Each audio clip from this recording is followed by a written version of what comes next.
रहमतुल्लाहि व बरकातुहु। नहमदुहु व नसल्ली अला रसूलिहिल करीम, अम्मा बअद। फ़क़द क़ाल अल्लाहु तआला फ़ी शानि हबीबिही तअज़ीमन व तकरीमन व मुख़बिरन व आमिना, इन्नल्लाह व मलाइकतहु युसल्लूना अलन नबी या अय्युहल्लज़ीना आमनू सल्लु अलैहि व सल्लिमू तस्लीमा। क़ाल अल्लाहु तआला या अय्युहल्लज़ीना आमनू हक़्क़ तुक़ातिही व ला तमूतुन्ना इल्ला व अंतुम मुस्लिमून। वक़ाल नबियुना मुहम्मद सल्लल्लाहु अलैहि वसल्लम, इन्नका लस्त बिखैरिन मन अहमद वला अस्वद इल्ला नुफ़्ज़लहु बितक़वा औ कमा क़ाल अलैहि ஸலாத்து வஸ்ஸலாம்। அகிலங்களை படைத்து பரிபாலிக்கும் அல்லாஹ்வுக்கு எல்லா புகழும் புகழ்ச்சியும் உண்டாகட்டுமாக. ஆமீன். நம் கண்மணி நாயகம் முஹம்மது நபி ஸல்லல்லாஹு அலைஹி வஸல்லம் அவர்களின் மீதும் அவரை பின்பற்றி வாழ்ந்த உத்தம சத்திய சஹாபாக்கள், தாபிஈன்கள், தபா தாபிஈன்கள், ஷுஹதாக்கள், சாலிஹீன்கள், நாதாக்கள், நல்லவர்கள் நம் அனைவரின் மீதும் அல்லாஹ்வின் சாந்தியும் சமாதானம் என்றென்றும் கொண்டாவனில் மற்றுமாகுவார். ஆமீன். என் அன்பு இஸ்லாமிய சகோதரர்களே, இன்றைய காலத்தில் முஸ்லீமுக்கு ரொம்ப அத்தியாவசியமான தேவை என்றால் அது தக்வா, அல்லாஹ் மீது பயப்பட கொள்ள வேண்டும். ஒரு மனிதனுக்கும் இறைவனுக்கும் நடுவில் தடுக்கக்கூடிய இந்த தக்வாவே இரண்டு இருக்கிறது. முதலாவது வெறுப்பு, இரண்டாவது கோபம். ஒரு மனிதன் அல்லாஹ் இடமிருந்து துவா செய்வான், அல்லாஹ் எனக்கு அது கொடுத்து இது கொடுத்து. ஆனால் அந்த மனிதன் பயப்படவே மாட்டான் அல்லாஹ் மீது. இவன் பாட்டுக்கு எல்லா விஷயமும் செய்வான், அல்லாஹ் மீது பயப்படவே மாட்டான். இவன் பாட்டு துவா கேட்பான், அல்லாஹ் அது குபுல் செய்ய மாட்டான்.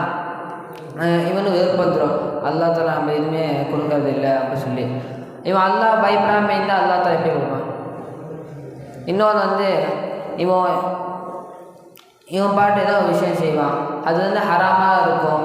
அது யாராவது எடுத்து சொன்னால் இவனுக்கு கோபம் வந்துடும். ஒரேடியாக நான் எனக்கு இஸ்லாம் வேணால் இதுவும் வேணாம் சொல்லி அல்லாஹ் விட்டுட்டே போயிடும். இன்றைய காலத்தில் அனைத்து முஸ்லீம்களில் சில முஸ்லீம்கள் இப்படி தான் இருக்கிறாங்க, அல்லாஹ் பயப்படாமலும் அப்படியே இருக்கிறாங்க. அல்லாஹ் தஆலா குர்ஆனில் சொல்கிறான், யா அய்யுஹல்லதீன ஆமனூ ஹக்க துகாத்திஹி வலா தமூதுன்ன இல்லா வ அன்தும் முஸ்லிமூன். ஈமான் கொண்டவர்களே, உங்கள் இறைவனை அச்சமூட்ட வேண்டிய முறைப்படி அச்சம் கொள்ளுங்கள் என்று. அல்லாஹ் தஆலா எப்படி பயப்படுவோம் என்று சொன்னால், பயத்தில் இரண்டு வகை இருக்கிறது. முதலாவது தனக்குத்தானே பயந்து கொள்வது. ஒரு மனிதனுக்கு தெரியும் இந்த ஒரு விஷயம் நம்மளுக்கு ஒரு மனிதனுக்கு ஆகாதுண்டு. உதாரணமாக சொன்னால் நெருப்பு எடுத்துக்கலாம். ஒரு நெருப்பு இருக்குது, அது கிட்ட போனால் தொட்டால் கை எரிஞ்சு மனிதன் தெரியும். அதனால அந்த நெருப்பு மீது இருக்க பயம் கூட அல்லாஹ் தஆலா மீது இருக்காது மனிதனுக்கு. இரண்டாவது ஒரு பொருள் மீது பயப்படுவது. உதாரணமாக ஒரு மாத்திரை எடுத்துக்கோமே, ஒரு மனிதன் ஒரு நோய் வருது என்று சொன்னால் அந்த நோய்க்கு எந்த மாத்திரை எடுக்கும் என்று அவன் அறிந்திருந்தானா நான் மாத்திரை சாப்பிடுவான், ஏன்னா சாப்பிட மாட்டான். இந்த மாத்திரை சாப்பிட்டா அந்த நோய் வந்துடும், இது மாத்திரை சரியாகாது அப்படி சொல்லி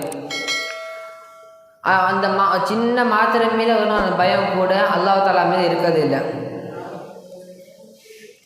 நபி ஸல்லல்லாஹு அலைஹி வஸல்லம் காலத்தில் ஒரு பெண்மணி நபி ஸல்லல்லாஹு அலைஹி வஸல்லம் விருந்து கூப்பிடுவாங்க. நபி ஸல்லல்லாஹு அலைஹி வஸல்லம் அவர்களும் விருந்துக்கு போய் சாப்பிடுவாங்க. ஆட்டோ இறைச்சி வச்சுருப்பாங்க. நபி ஸல்லல்லாஹு சாப்பிடுவாங்க. நபி ஸல்லல்லாஹு அலைஹி வஸல்லம் விழுங்க முடியாது. நபி ஸல்லல்லாஹு அலைஹி வஸல்லம் அந்த பெண்மணியிடம் கேட்பார்கள், இந்த ஆடு எங்கேருந்து நீங்கள் எடுத்தீங்க வாங்கினீங்க அப்படின்னு. அந்த பெண்மணி சொல்வார், பக்கத்து வீட்டிலேருந்து இந்த ஆடை நாங்கள் எடுத்து சமைச்சோம், அவங்க வந்தால் சொல்லிக்கலான்னு நாங்கள் விட்டுட்டோமே சொன்னோன்னே நபி ஸல்லல்லாஹு அலைஹி வஸல்லம் சொல்வார்கள், இந்த ஆடை நீங்கள் கைதிகளை கொடுத்துருங்க அப்படி சொல்லி. அல்லாஹ் தஆலா நபி ஸல்லல்லாஹு அலைஹி வஸல்லம் எவ்வளோ அல்லாஹ் மீது பயந்தவர்கள் நம்ம எல்லாருக்கும் தெரியும். நம்ம அல்லாஹ் மீது பயந்துக்கு வந்தால் நமக்கு தெரியாத ஹராமான விஷயத்துக்கு அல்லாஹ் நம்ம மீது தடுத்துடுவான். ஹராம் செய்ய நம்ம அல்லாஹ் தஆலா அந்த சிந்தனை தரமாட்டான். நம்ம அல்லாஹ் மீது பயந்தால் அல்லாஹ் தஆலா நமக்கு 3 விஷயம் தருவான். முதலாவது வருத்தம், இரண்டாவது தடுக்க வேண்டிய விஷயம், இரண்டாவது அழுகை. இன்றைய காலத்தில் அனைத்து முஸ்லீம்களுக்கும் ஒரு இருக்கமாக ரொம்ப கஷ்டமாக இருக்கிற அழுகை. அல்லாஹ் மீது கையேந்தி அழுகிறதுக்கு யாரும் மனசும் இல்லை, எதுவும் இல்லை. அல்லாஹ் மீது பயந்து கொண்டா அவன் செய்த பாவத்தையுமே அல்லாஹ் பயந்து அல்லது அவன் அல்லாஹ் துவா செய்வான். இரண்டாவது தடுக்கிற விஷயம், ஒருத்தன் அல்லாஹ் மீது பயந்து கொண்டால் அவன் இஸ்லாம் சட்டத்தை கற்றுக்கொள்ள ஆரம்பிச்சிருவான். அல்லாஹ் தஆலா தொழுகை பற்றி என்ன சொன்னான், நோம்பை பற்றி என்ன சொன்னான், அந்த அடியான் கற்றுக்கொள்வான். அந்த கற்றுக்கொண்ட விஷயத்தை மற்ற முஸ்லீம் அவன் சொல்லித் தருவான்.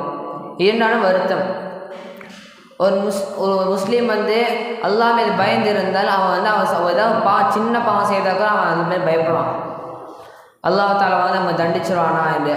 ஆனால் இப்போ இருக்க காலகட்டத்தில் ஒரு முஸ்லீமுக்கு பெரிய ஹராமான விஷயம் இருந்தாலும் அவன் பயப்படுறதில்லை, அது ஹராமான விஷயமே தெரியதில்லை. அப்படியே காலகட்டத்தில் இப்படி மனிதர்கள் இருக்கிறார்கள். அல்லாஹ் தஆலா இந்த பூமியை மற்ற எல்லாத்தையும் படைத்தான், விலங்கு, மனிதன், நட்சத்திரம் எல்லாத்தையும் படைத்தான். மனிதர்கள் 6 அறிவு உள்ளவர்கள் படைத்தான் அல்லாஹ். ஆனால் அல்லாஹை மறந்து விட்டு அவனை பயப்படாமல் அவன் படைத்த படைப்பு நெருப்பு இனிமேல் விலங்குகள் அதுவுமே பயப்பட ஆரம்பிக்கிறார்கள்.